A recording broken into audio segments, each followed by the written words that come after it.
বল হল সমষ্টিত 26ত বহুতে শীতল যুদ্ধ আখ্যা দিছে এজিপি আৰু বিজেপিৰ মাজে কি হ'ব পাৰে? এতিয়া মইতো আজি ক'ব নোৱাৰো কি হ'ব পাৰে, বাট এইটো সঁচা কথা যে দুইজনেই শক্তিশালী প্ৰাৰ্থী ইয়াতে আছে, বিজেপিৰো আছে এজিপিৰো আছে। সময়ত সিদ্ধান্ত ল'ব লাগিব। ছাৰ, আপুনি লাষ্ট এইখন খেলপথাৰত উপস্থিত হৈ সৰ্বানন্দ সোণোৱালৰ কেম্পেইনিঙত কৈছিলে দধিয়া লাইকাৰ সমস্যাটোৰ স্থায়ী সমাধান হয়। এতিয়াতো স্থায়ী সমাধান প্ৰায় হৈয়ে গ'ল, মাতি আমি দেখুৱাই দিলোঁ, তেওঁলোকে এগ্ৰীও কৰিলে।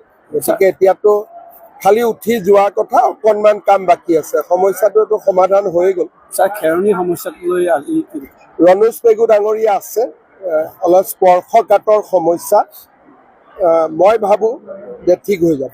ছাৰ, নিৰ্বাচনৰ আগমুহূৰ্তত মিত্ৰজোঁট নহ'লে মিত্ৰজোঁটৰ প্ৰাৰ্থীসকলে আত্মহত্যা কৰি নেব, অখিল গগৈ কৈছে। সমান্তৰালকৈ কৈছে যে বিজেপিয়ে 3টা ষ্টেপ পাৰ কৰিলে। আজি মই এটাই কথা ক'ব খোজোঁ যে আমি একেবাৰে প্ৰস্তুত হৈ আছোঁ। আজি ডিচেম্বৰৰ 22 তাৰিখ আৰু নিৰ্বাচন ঘোষণা যোৱাবাৰ 27 ফেব্ৰুৱাৰীত হৈছিলে। হাতত সময়ো বেছি দিন নাই, গতিকে আমি আমাৰ কামখিনি কৰি গৈ আছোঁ। মিত্ৰ কংগ্ৰেছ দলে কি কৰিছে কি কৰা নাই সেইটো তেওঁলোকৰ বিষয়বস্তু, এইটো আমাৰ বিষয়বস্তু নহয়। ছাৰ, অনুদ্যত ক্ৰীড়া বিশ্ববিদ্যালয়ৰ সামগ্ৰীয়া গতিত কিছু সংখ্যক লোক ক্ষুব্ধ হৈছিলে, কি হ'ব পাৰে? আপোনালোকে জানে বিশ্ববিদ্যালয়ৰ মাটিটো লওঁতেই বহুত সময় গ'ল, স্থানীয় ৰাইজৰ আপত্তি আছিল, এটা এটাকৈ সমাধান হ'ল। এতিয়া কামটো স্পীড হ'ব। সামগ্ৰীয়া গতিৰ কাৰণে চৰকাৰ দায়ী নহয়, যিহেতু সমস্যাটো স্থানীয় ভিত্তিত সমাধান কৰোঁতে কিছু সময় ল'লে। এজিপিয়ে এজিপিৰ টিকট দিয়াৰ অধিকাৰ আছে, বিজেপিয়ে বিজেপিৰ টিকট দিয়াৰ অধিকাৰ আছে, কিন্তু যদি এটা টিকট দিব লাগে আমি আলোচনা কৰোঁ। কেশৱ মহন্ত ডাঙৰীয়াই যদি কৈছে পোনাকণ বৰুৱাই টিকট দিব, দিলীপ শইকীয়া আহি ক'ব বিনোদ হাজৰিকাক টিকট দিম, তাৰমানে বন্ধুত্বমূলক প্ৰতিদ্বন্দ্বিতা হ'ব।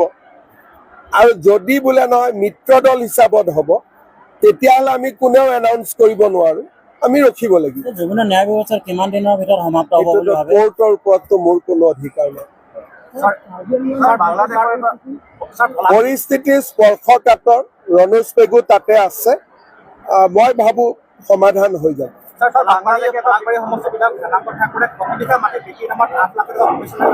মোকতো পলাশবাৰীত মই গৈ আহিছোঁ, কোনেও সোধা নাই। পলাশবাৰীৰ সাংবাদিকে এইটো প্ৰশ্ন কৰা নাই, চাবুৱাত এইটো প্ৰশ্নৰ কি প্ৰাসংগিকতা আছে?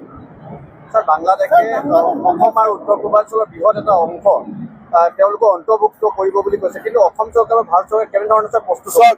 আমাৰতো বাংলাদেশী মানুহ ইয়াতে 40% আছেই, আৰু 10% বাঢ়িলেতো আমি নিজে নিজে অন্তৰ্ভুক্ত হৈ গ'লো। সেইটো কাৰণেতো যোৱা 5 বছৰে চিঞৰি আছে। অসমত 40% বাংলাদেশী মূলৰ মানুহ অলৰেডি আছেই, আৰু 10% হৈ গ'লেতো হৈয়ে গ'ল। 5 বছৰ এইবিলাক কথাইতো কৈ আছে। ইলেকশ্যনৰ আগত কোনেও বিচৰাও নাই। আন্দোলন কৰা সংগঠনসমূহে এইটো কথা বিচৰা নাই। তেওঁলোকে সিদ্ধান্ত বিচাৰিছিল, সিদ্ধান্ত হ'ল। ইলেকশ্যনৰ আগত মানে কি, ইলেকশ্যনটো অহা মাহত তেতিয়াৰে হ'ব।